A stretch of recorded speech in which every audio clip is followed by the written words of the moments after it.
Hi everybody, welcome back to our Jane Eyre read-along and happy Friday. Today we're going to be reading the first half of chapter 14.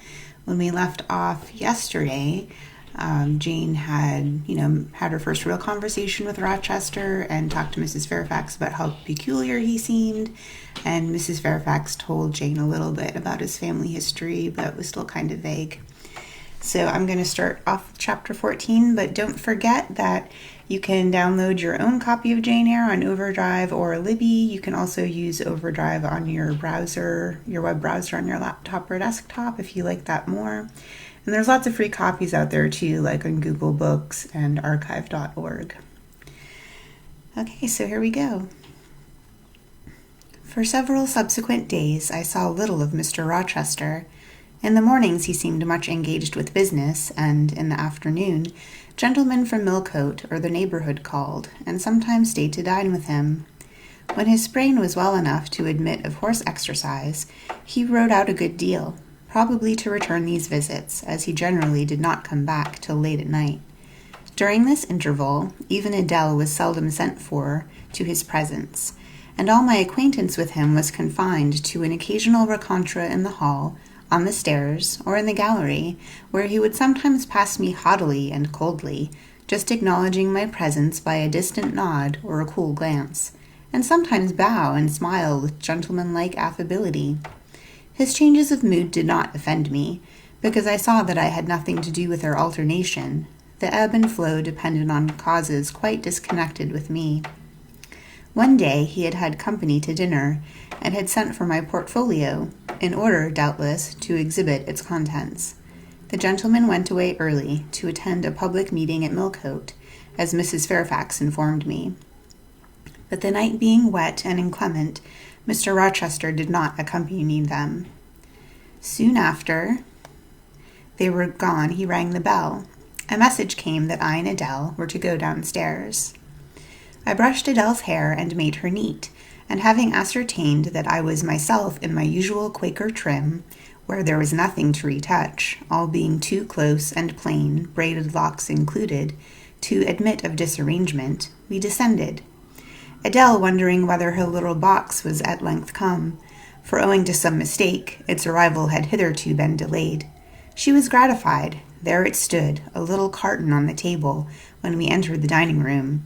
She appeared to know it by instinct. My box, exclaimed she, running towards it. Yes, there's your box at last. Take it to your corner, you genuine daughter of Paris, and amuse yourself with disemboweling it, said the deep and rather sarcastic voice of Mr. Rochester, proceeding from the depths of an immense easy-chair at the fireside. And mind, he continued, don't bother me with any details of the anatomical process or any notice of the condition of the entrails. Let your operation be conducted in silence. Be quiet, child, do you understand?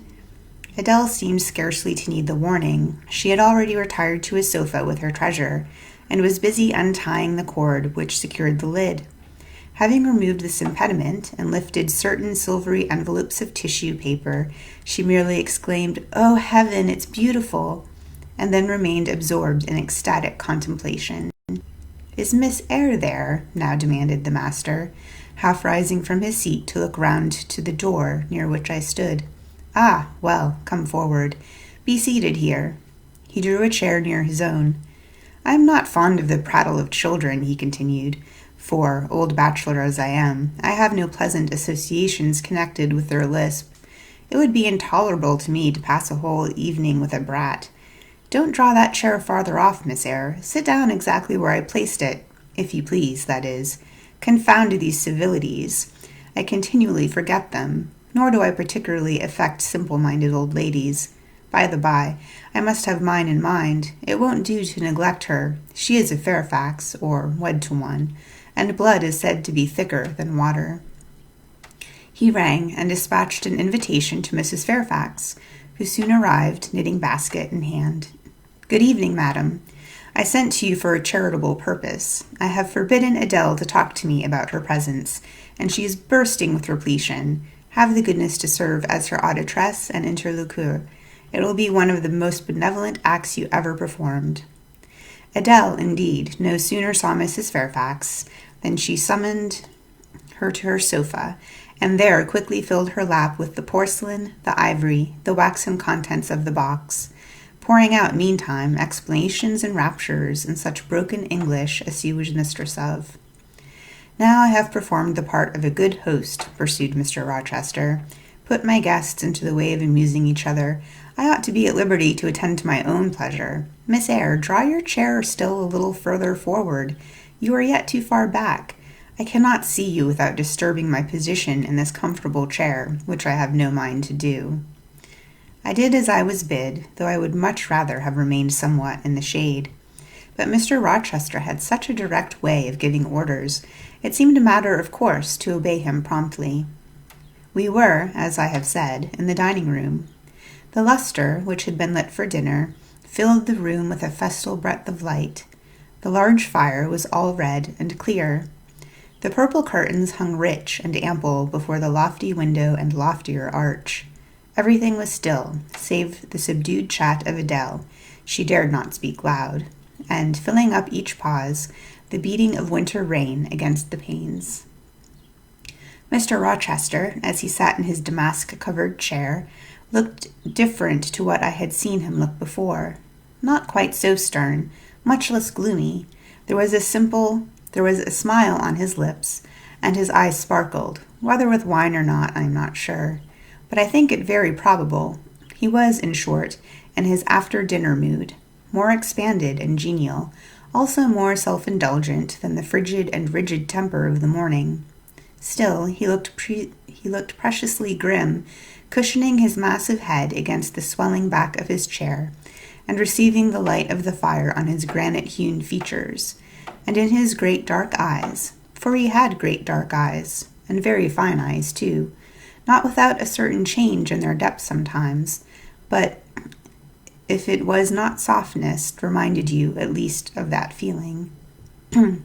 He had been looking 2 minutes at the fire, and I had been looking the same length of time at him, when, turning suddenly, he caught my gaze fastened on his physiognomy. "You examine me, Miss Eyre," said he. "Do you think me handsome?"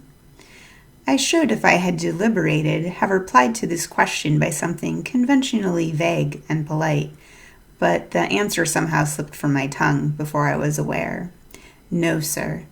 "Ah, by my word, there is something singular about you," said he. "You have the air of a little nonnette, quaint, quiet, grave, and simple, as you sit with your hands before you and your eyes generally bent on the carpet, except, by the by, when they are directed piercingly to my face, as just now, for instance. And when one asks you a question or makes a remark to which you are obliged to reply, you rap out a round rejoinder which, if not blunt, is at least brusque. What do you mean by it?" "Sir, I was too plain. I beg your pardon. I ought to have replied that it was not easy to give an impromptu answer to a question about appearances, that tastes mostly differ, and that beauty is of little consequence, or something of the sort." "You ought to have replied no such thing. Beauty of little consequence indeed. And so, under pretense of softening the previous outrage, of stroking and soothing me into placidity, you stick a sly penknife under my ear. Go on. What fault do you find with me, pray? I suppose I have all my limbs and all my features like any other man." "Mr. Rochester, allow me to disown my first answer. I intended no pointed repartee. It was only a blunder." "Just so. I think so, and you shall be answerable for it. Criticize me. Does my forehead not please you?" He lifted up the sable waves of his hair, which lay horizontally over his brow, and showed a solid enough mass of intellectual organs, but an abrupt deficiency where the suave sign of benevolence should have risen. "Now, ma'am, am I a fool?" "Far from it, sir. You would, perhaps, think me rude if I inquired in return whether you are a philanthropist?" There again, another stick of the penknife, when she pretended to pat my head. And that is because I said I did not like the society of children and old women, low be it spoken. "No, young lady, I am not a general philanthropist, but I bear a conscience," and he pointed to the prominences which are said to indicate that facility, and which, fortunately for him, were sufficiently conspicuous, giving indeed a marked breadth to the upper part of his head, And besides, I once had a kind of rude tenderness of heart when I was as old as you. I was a feeling fellow enough, partial to the unfledged, unfostered, and unlucky. But fortune has knocked me about since. She has even kneaded me with her knuckles, and now I flatter myself I am hard and tough as an India-rubber ball, pervious, though, through a chink or two still, and with one sentient point in that middle of the lump. Yes, does that leave hope for me? Hope of what, sir? Of my final retransformation from India-rubber back to flesh. Decidedly, he has had too much wine, I thought, and I did not know what answer to make his queer question. How could I tell whether he was capable of being retransformed? You look very much puzzled, Miss Eyre, and though you are not pretty any more than I am handsome, yet a puzzled air becomes you. Besides, it is convenient, for it keeps those searching eyes of yours away from my physiognomy, and busies them with the worsted flowers of the rug. So, puzzle on. Young lady, I am disposed to be gregarious and communicative tonight. With this announcement, he rose from his chair and stood, leaning his arm on the marble mantelpiece. In that attitude, his shape was seen plainly, as well as his face, his usual breadth of chest, disproportionate almost to his length of limb. I am sure most people would have thought him an ugly man, yet there was so much conscious pride in his port, so much ease in his demeanor, such a look of complete indifference to his own external appearance, so haughty a reliance on the power of other qualities, intrinsic or adventitious, to atone for the lack of more personal attractiveness that, in looking at him, one inevitably shared the indifference, and, even in a blind, imperfect sense, put faith in the confidence. I am disposed to be gregarious and communicative tonight, he repeated, and that is why I sent for you. The fire and the chandelier were not sufficient company for me, nor would Pilate have been, for none of these can talk. Adele is a degree better, but still far below the mark. Mrs. Fairfax, ditto. You, I am persuaded, can suit me, if you will. You puzzled me the first evening I invited you down here. I've almost forgotten you since. Other ideas have driven yours from my head, but tonight I am resolved to be at ease, to dismiss what importunes and recall what pleases. It would please me now to draw you out, to learn more of you. Therefore, speak. Instead of speaking, I smiled, and not a very complacent or submissive smile either. Speak, he urged. What about, sir? Whatever you like. I leave both the choice of subject and the manner of treating it entirely to yourself. Accordingly, I sat and said nothing. If he expects me to talk for the mere sake of talking and showing off, he will find he has addressed himself to the wrong person, I thought. You are dumb, Miss Eyre. I was dumb still. He bent his head a little towards me, and with a single hasty glance seemed to dive into my eyes. Stubborn, he said, and annoyed. Ah, it is consistent. I put my request in an absurd, almost insolent form. Miss Eyre, I beg your pardon. The fact is, once for all, I don't wish to treat you like an inferior. That is, correcting himself, I claim only such superiority as must result from 20 years' difference in age and a century's advance in experience.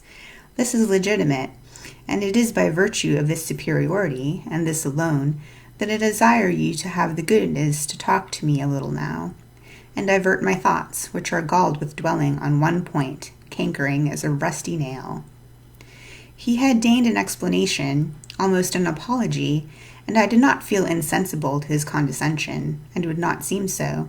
I am willing to amuse you, if I can, sir, quite willing, but I cannot introduce a topic, because how do I know what will interest you? Ask me questions, and I will do my best to answer them.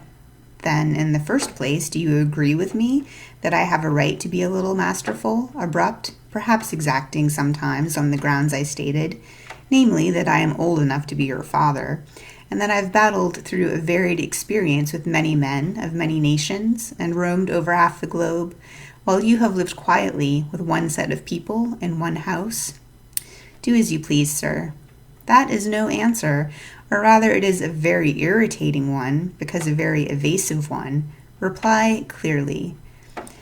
I don't think, sir, you have a right to command me, merely because you are older than I, or because you have seen more of the world than I have. Your claim to superiority depends on the use you have made of your time and experience. Promptly spoken. But I won't allow that, seeing as it would never suit my case, as I have made an indifferent, not to say a bad use of both advantages. Leaving superiority out of the question, then, you must still agree to receive my orders now and then, without being piqued or hurt by the tone of command? Will you? I smiled.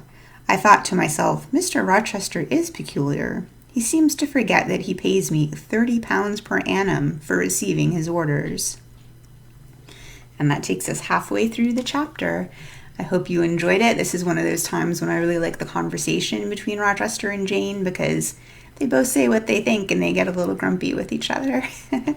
So I hope you liked it too. I will see you again on Monday. I hope you have a great weekend. Make sure you stay safe. Bye.